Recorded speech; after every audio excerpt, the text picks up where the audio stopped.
press record on that. And I think we're going. So if you just give it a little... Yeah, perfect. Okay. So when I'm editing it and things initially go wrong, which they probably will, I can find where the spike is then and go along. So that's another trick that I've learned very late on. That, yeah. All these editing tricks. Yeah, I wouldn't call them tricks. I'd call them just hacks, errors that I've learned the hard way. So first and foremost, thank you for joining me. I know this is the first time you've ever done anything like this, so yeah, don't be too daunted by it. Hopefully, it's a nice experience for you. But when we met and I sort of heard what you did, I was sort of blown away by it, because when people do art and they do things that are very creative, it seems alien to me because I don't have that in my locker whatsoever. So before I spoil it and tell everyone what you do you want to give people a little explanation about what it is that you currently do and how you got into that? Yeah, I am a mural artist. I think I'm an artist all round, but yeah, I have fallen into the world of murals purely by accident. So I've been doing murals professionally full time for a year, but I've actually been doing it for probably over 10 years now. And that all began when I was come back from my travels. I was working in a cafe/bar, and I heard my manager over talking about a big project of opening another venue. So I was curious because I heard the word artist pop up and I thought, oh, let's just see what this conversation is about. And yeah, basically he wanted someone to create all of these murals around this venue. And I don't know, I just had this urge to just ask him and say, could I give it a go? And he's like, why have you been hiding this from me? Why have you not told me you can draw? So I went home, come up with some sketches. He loved them. And then I was literally thrown right in the deep end. So I had to create all of these walls. It had to be done off site, something I've never done before, and had to have a team of other painters, which were essentially just the bar staff. So I had to fire a few people because they were people really like bad. Me. No, it was just they were just taking the liability of just getting extra hours in, they were just messing up all the lines, and it was causing me more work.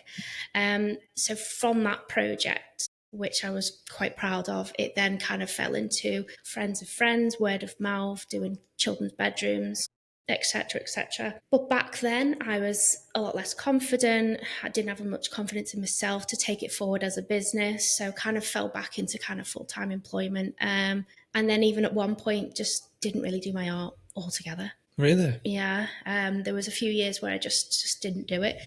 Just really wasn't in a good headspace at that point. But I always came back to my art. Yeah. Always, if I was unhappy in employment or I wasn't in like a good relationship or anything like that, always came back to my art. So yeah, and then I did a full circle and ended up losing my job through redundancy. And then now just thought, what, now's the time. I think something's telling me I need to do this. I think that's so interesting that you mentioned there about confidence and, not always doing it, considering it's something that that you now do as a profession. And I'm so interested into understanding how you translate sort of your personality through your art, because I imagine that's something that you definitely do, and it must be very expressive. And is there a vulnerability to it when you go and do these murals and you do these massive paintings and you do all this art? When you first did it feel like you was almost giving something personal of yourself away, like a vulnerability, showing people like this is what's in your head?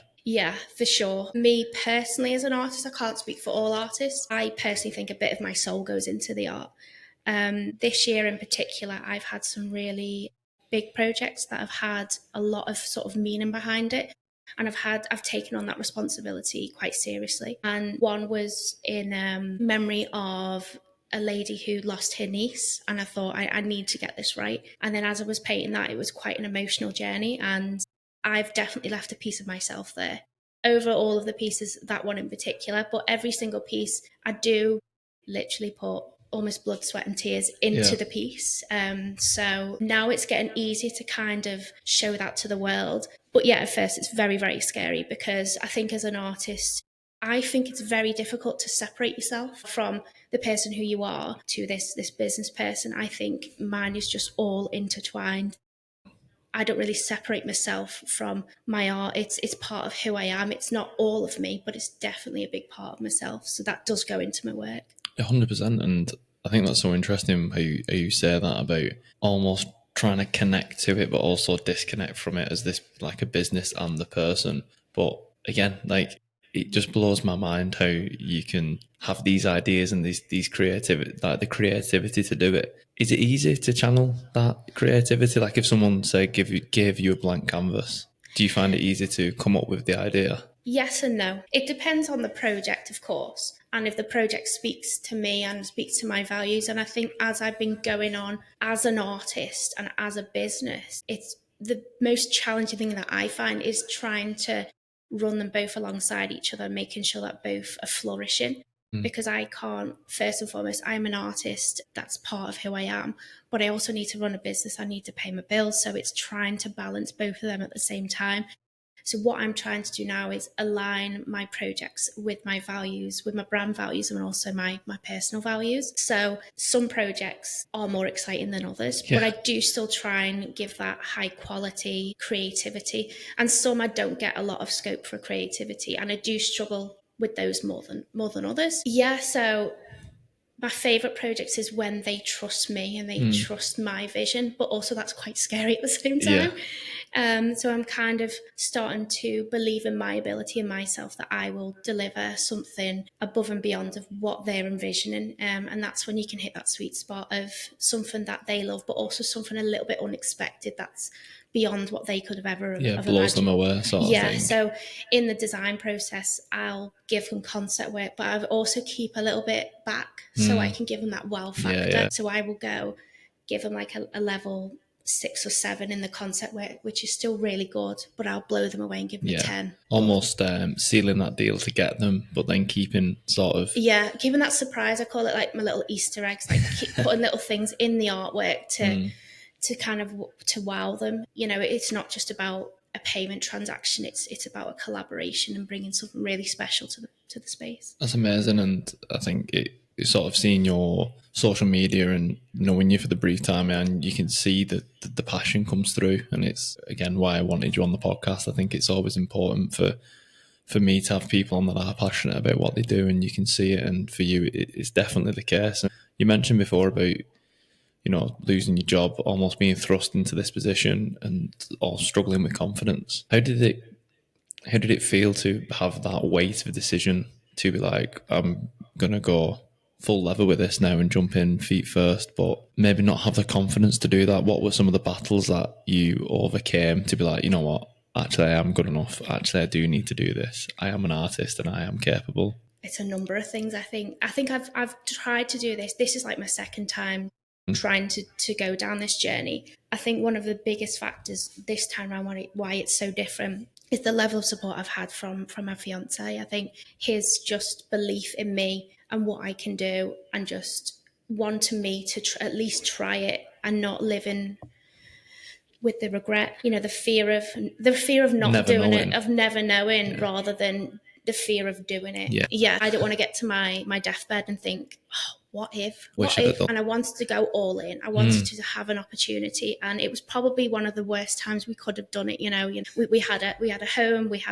It wasn't like we were living at home anymore. We've got a mortgage. We've got our pets to look after and all sorts of other adulting. Yeah. But it's normally the best time, isn't it? Yeah. You normally find that there is never a perfect time. No. There's never a good time to start. You've just got to thrust yourself into these environments.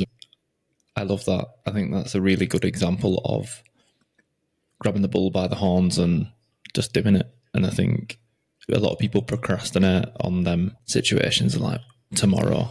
There's never a perfect time. Yeah, tomorrow you said yesterday, and then you just get in this cyclical nature of being like, oh, this eureka moment will come, and that's when I'll start. But as I know, and as you know, it doesn't particularly happen, does it? So I do love that. You was almost not forced into it, but you sort of did. You feel like your back was against the wall, and it was now or never? Yeah, I did, and I think as I'm in my going into my sort of late 30s now, and I thought, you know what, I've still got my energy and my. Not saying that I'm old or young. I'm just saying I think this was a perfect time. If I'd left it any longer and I've got to like in my 40s, in my 50s, would it have been even harder again? A lot of people don't realize that mural painting is very, very physical. Yeah. It's very like emotionally draining, but it's so physically draining as well. And I thought I've still got health on my side at the moment, so I want to sort of establish myself in this field and just see where it can take me. Also, just to your point before, it's, you know, still having feeling the fear and doing it anyway,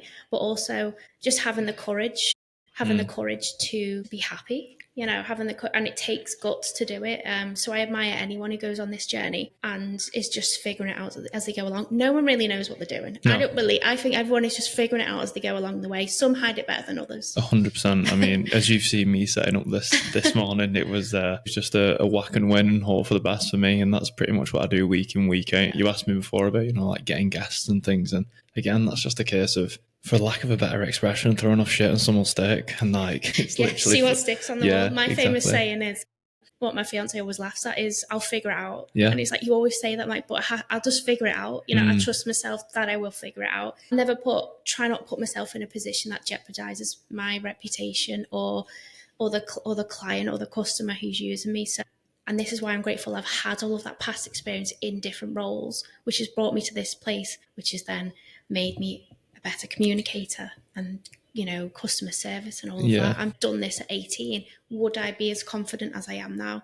So I don't regret anything that's happened previously to this point. There's no point in regretting things that have happened, is there? I mean, it's easier said than done. I think we'll all, you know, end this journey with some regrets in our lives, and I don't think you can escape that. But to get caught up on it and held up by it, it's done. It's gone past, and, you know, it's like the butterfly effect, isn't it? If one micro thing changes in your past, you probably wouldn't end up where you are today. And, you know, if you're in a position where you enjoy it and you're happy, like I imagine you are, it sounds like this is a very fulfilling role for you.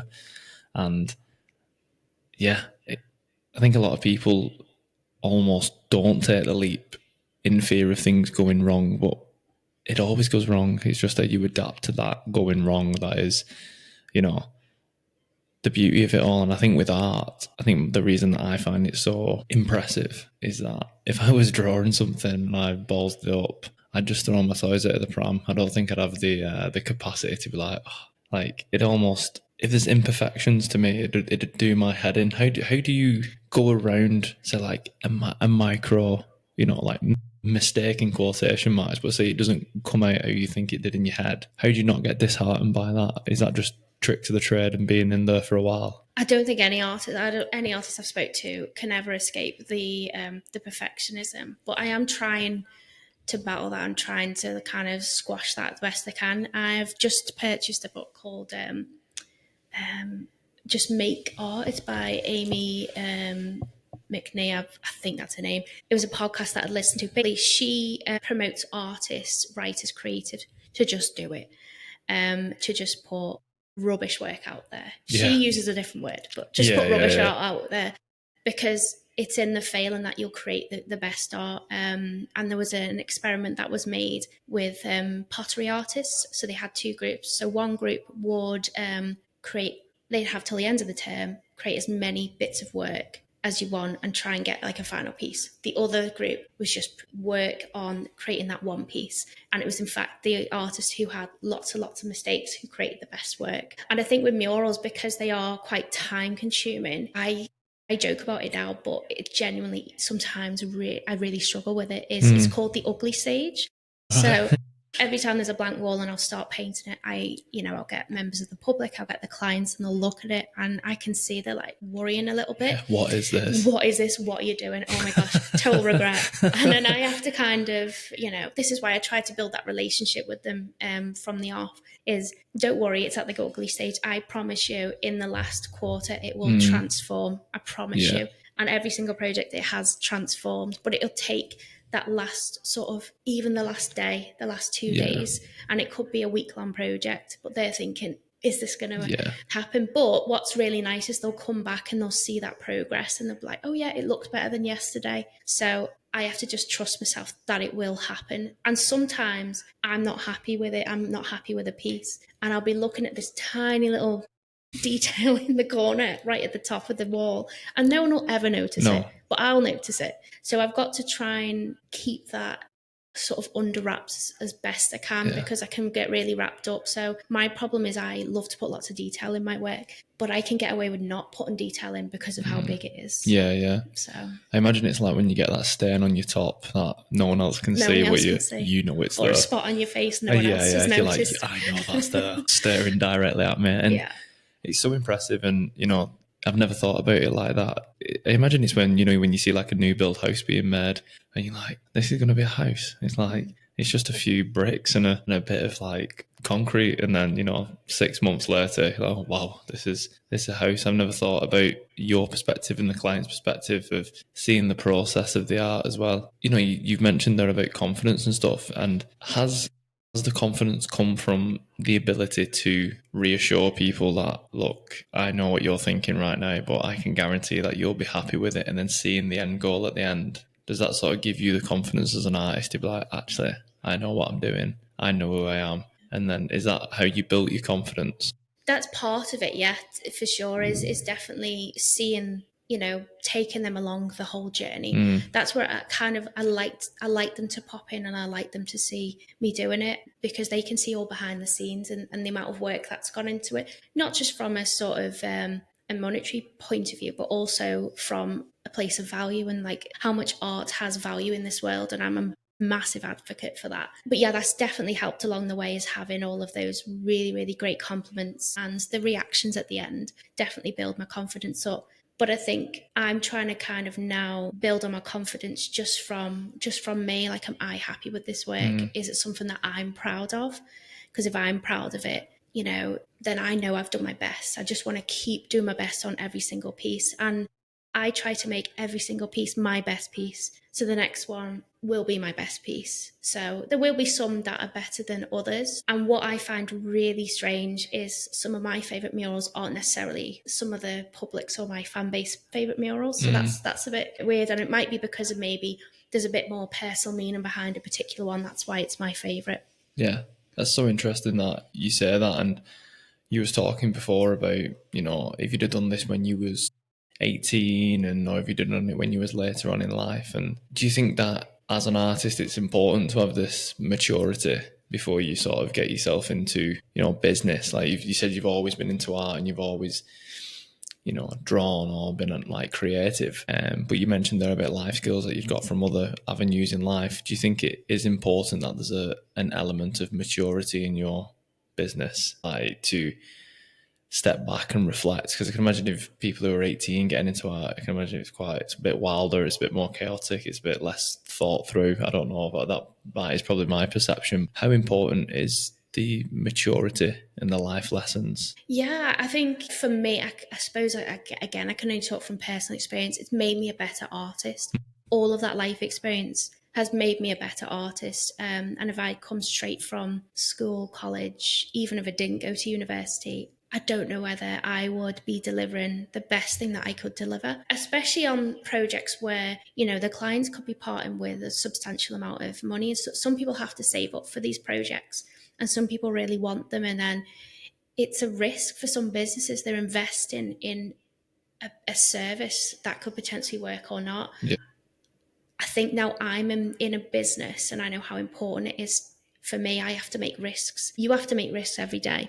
I take that seriously. Would I have taken that as seriously as an 18-year-old? I don't know. But then again, I have met other artists who are young, and they've got that fire and that almost that ignorance Yeah, yeah. of That like that confidence. confidence. Ignorance is bliss, isn't it? And they'll just go for it. So sometimes I do wish I had that fire, but it's like two sides of the coin, Yeah. isn't it?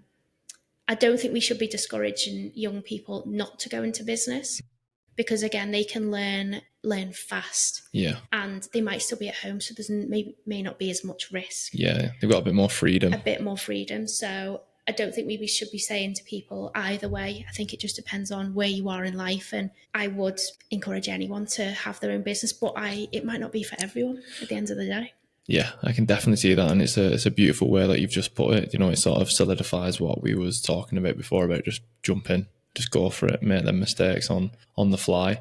And I think for the most part, when you make mistakes, is that it might seem like a absolute earth shattering thing for about 3 days max, and then something else will come along and change You mentioned before about working with other people. How is that like in trusting people? Was that something you struggled with initially, to trust people with your vision, with your passion, with your name and reputation? And how did you go around managing that?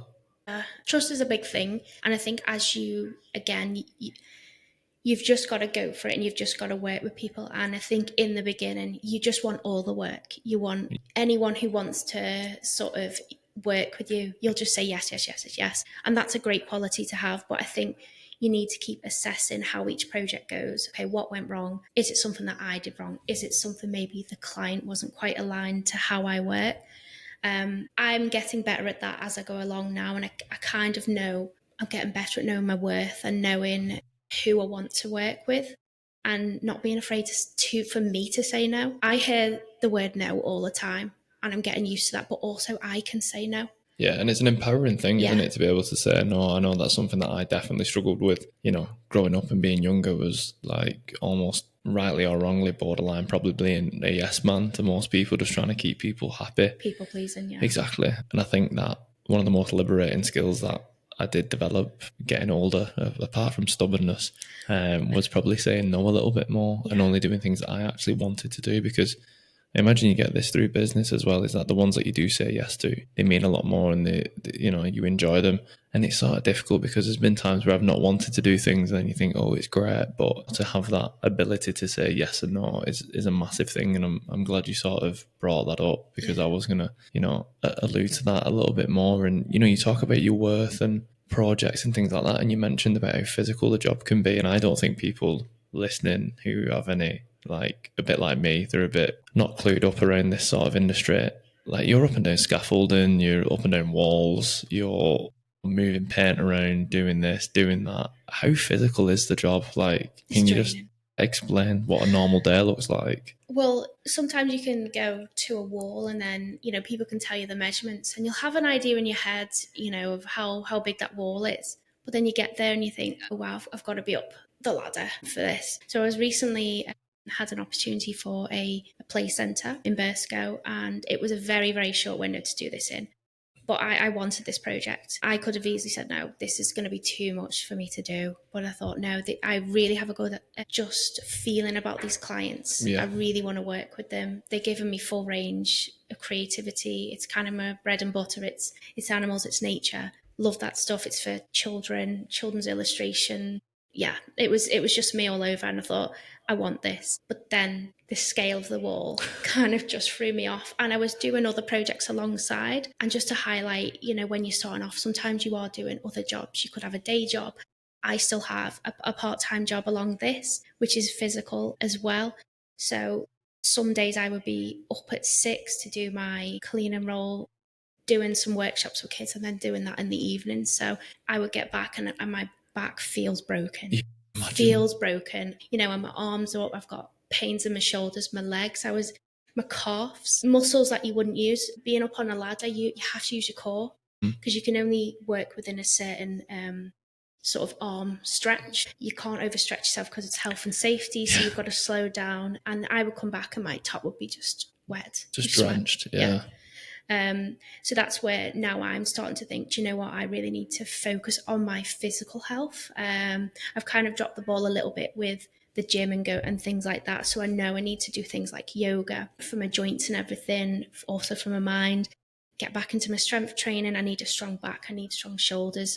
Carrying ladders, paints, all them farmers walks. I need to get back Yeah. into Yeah. that, because I want to do it for as long as possible. Yeah, 100%. And like, it is crazy when you think about it that, you know, people probably don't even, I imagine the people that hire you just don't No, anticipate the labor. And, you know, you mentioned there that you have another job as well. So how do you unwind? How do you disconnect from this? You know, like you said there, you could be doing like 12, 18-hour days through different roles and stuff like that. How important is it for take time for you? definitely recently in this summer I've felt it, that I'm kind of on the brink of burnout, and I've realized I can't sustain this. So that's where, I mentioned earlier about saying no to projects, not letting other projects get compromised. Sometimes it could be as simple as just getting out in nature and going for a walk, taking my dog out. It sounds mad, but I unwind again by art. but it'll be my own projects. I'll take like a sketchbook, go to a coffee shop, and just be outside and just be away from everything, getting away from social media for a little bit. It's so important to recharge mentally and physically in this role. I think in any role, to be honest, but I just want to make sure that I can go as long at this as possible. And if I continue to just work 18 hours a day, no breaks, Yeah. I am going to burn out. And I think as well there's that expectation to do that as a business owner, isn't there? And as Yeah. someone who is running something themselves, is because it doesn't almost feel like work initially, but it is. It's so time consuming, isn't it? I'm not speaking from the perspective of your role, but like from my experience and stuff. And then to add the physicality of which in what you do, it's just another burden on that, isn't it? And I think it's crazy that you do art to escape from art, but it's so interesting to hear that you can disassociate the business to your own personal enjoyment, and that's such a skill. I don't think a lot of people could do that. And what is your sort of favorite project to do on your own? Do you have like a certain style that you like to do, or is there a certain type that you think, oh, I'm just going to do this and this will unwind me? Unwind. A bit of mixture of both, actually. Going back to that book I mentioned earlier of Just Make Art, is just sometimes just being free and just putting something down on the paper, experimenting with different mediums, paints, to art as well. I've got a background in animation. I'd like to dabble in that a little bit. But then there's art in different ways because I'm heavily on social media. I've got an interest in sound, so the podcasts. I love Yeah. podcasts, so being on a podcast is amazing. And then also I watch a lot of YouTube. I want to delve into that world a little bit more. So the creativity that comes with that.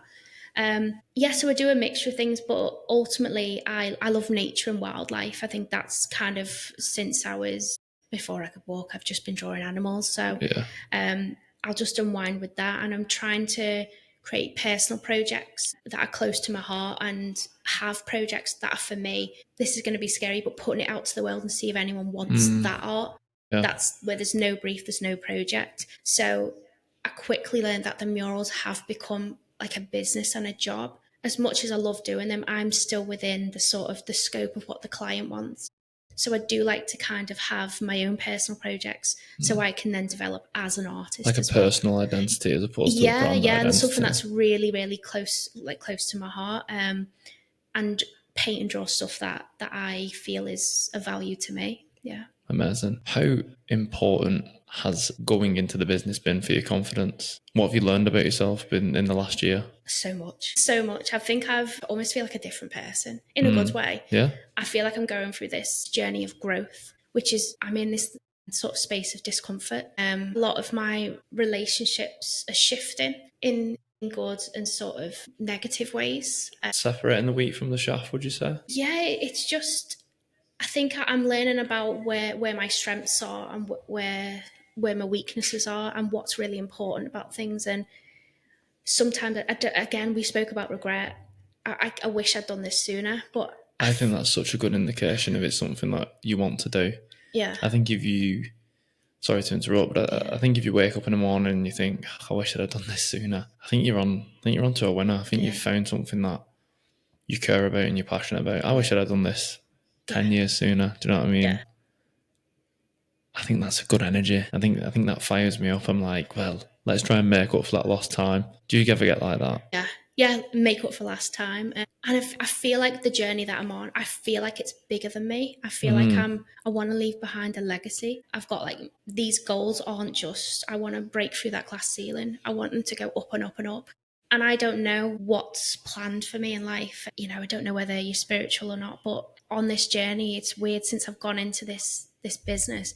I've also gone back to my faith, which I've not really looked at since I was like in primary school. And I feel like that keeps me grounded and that keeps me going in the right direction. And I haven't really told like a lot of people I've gone back to my faith and a lot of my lifestyle has changed. So it's a massive shift, not just in my career, but in all aspects of my life. It's like a full circle. Yeah. And it's like liberating, it's freeing, but it's also I'm like really scared at the same time. Yeah. And I think you mentioned there about, like relationships and you growing as a person. Some relationships are better, some relationships are worse, but I think the ones that are worse, I don't think it's a case that they are. Obviously, I'm speaking from my own perspective here and not putting words in your mouth, but the relationships that I don't have anymore because of who I've become, I realised I didn't need them. I realised that the ones I've kept are the ones that I needed. And it's a super important thing, I think. And like, thank you for obviously sharing that about, like your faith and things and finding that. Would you say it's a crutch? Would you say it's something that you've got there to lean on now, and like it's maybe something that might have been missing before? Yeah. I mean, I've definitely, like, meeting my fiance, he's been a massive shift in my life and bringing out, the best version of myself. But this has been that last little jigsaw piece, Yeah. which is like really grounded me and also give me a lot of comfort. I do. I do pray daily now, and I don't think a lot of people talk about it openly. And I just want to come today and speak from the heart, speak authentically about my journey, that I am an everyday person. I'm not this special being who's got it all figured out, because I really don't have it all figured out. But, I try and keep close to my core values and doing things with integrity.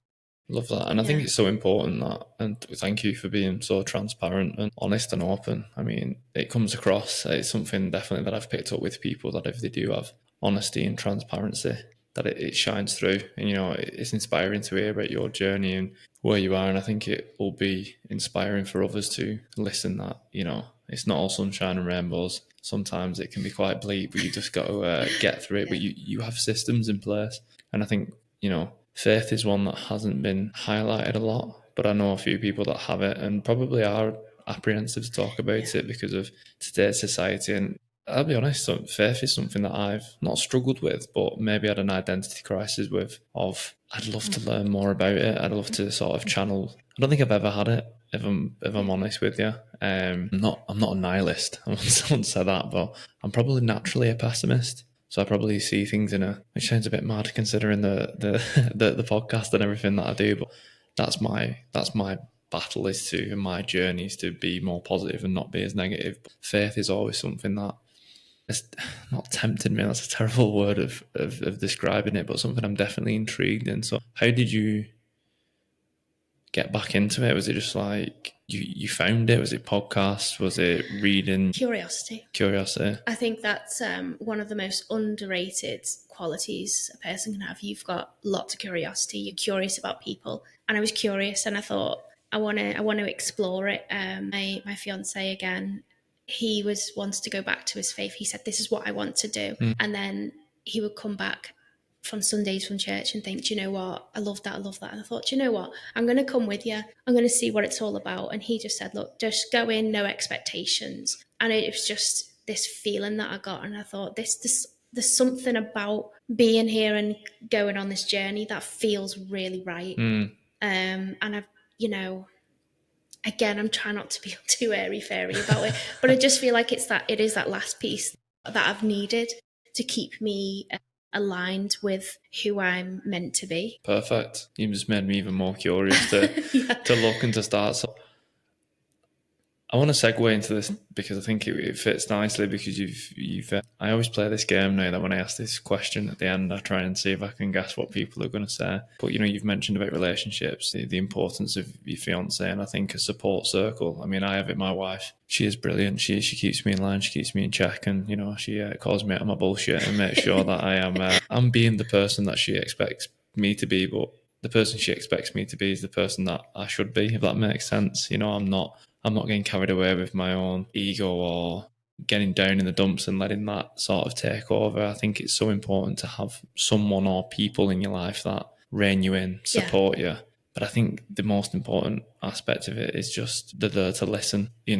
When you find that with someone, it is a massive game changer, isn't it? Like you've mentioned there a bit about your fiance, and it's nice to chat to people and hear about your view on it, because again, it makes me think and realize how grateful I am. And there's a lot of gratitude, isn't there, that I think goes into having a strong support system. And I can imagine going back to faith, which is so community driven, that there's a lot of that in there as well, and finding a community that supports you. So that was a tangent, but what are the 3 habits or routines that you do in your everyday life that you would recommend to someone else? Feel the fear and do it anyway. Fear's a big thing for you, isn't it? I Yeah. feel like when we was We were texting talking this about morning. fear. Yeah, fear, having that. And I just want to kind of normalize that. I think everyone feels it. And I think it's a good thing. I was nervous about coming on today. But again, Mike said to me, my fiance, he was like, it's good that you're nervous. You care about it. You want to do. You want to come across 100%. well. Yeah, so that's a big one. I don't think there's any perfect time. Just No. to add on to that, there's no perfect time to start. And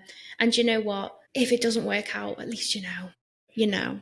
And it's better to know than not to know. 100%. Have you always been?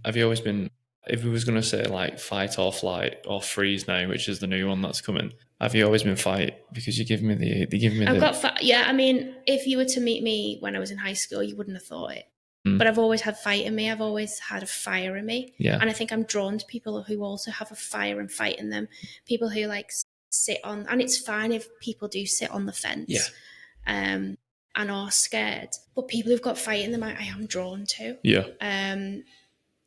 Going through high school, I was just a completely different. You wouldn't even think I was the person that I was then. And again, not to try and go off too much, but talking about your why and why you do what you do. I ask people, who do you do it for? Who are you doing this work for other than yourself? And for me, it's actually my younger self. I'm doing it for little Lisa, like I'm doing it for her. I want to be that person that she needed at that time. And, I have worked with some kids over the summer, and I just want to be, I could be that one artist that they've met and think, oh my God, like there's actually people who are artists. And it could just be one kid out of a class of 100, but it's worth it for me. Chris Williamson, who I'm obviously a massive fanboy of, he said something that be the person that the 19-year-old version of you wanted, like be the inspiration, the person that you was trying to look up to. Yeah. If you can be that 10 years down the line, then how good is that? If 19-year-old you could see you today and be like, fuck, I've done pretty well. That's cool. If I keep doing what I'm doing, I'm doing it for you to say that in obviously a little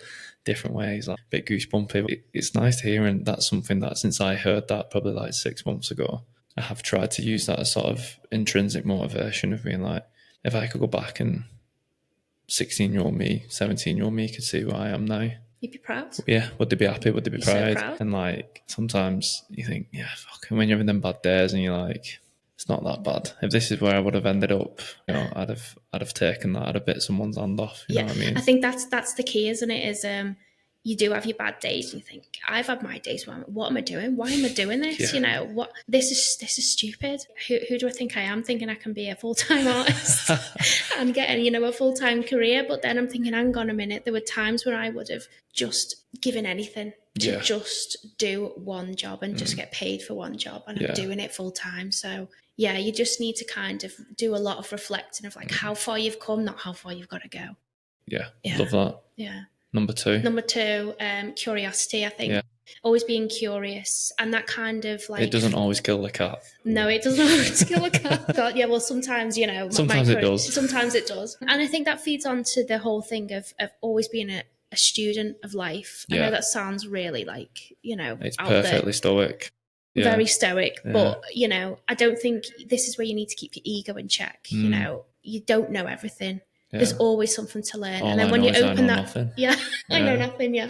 So you open that book, and then, you realize how much you don't know. And then it can get overwhelming at times. So yeah, just always be curious, and be curious about people, always be curious about their lives.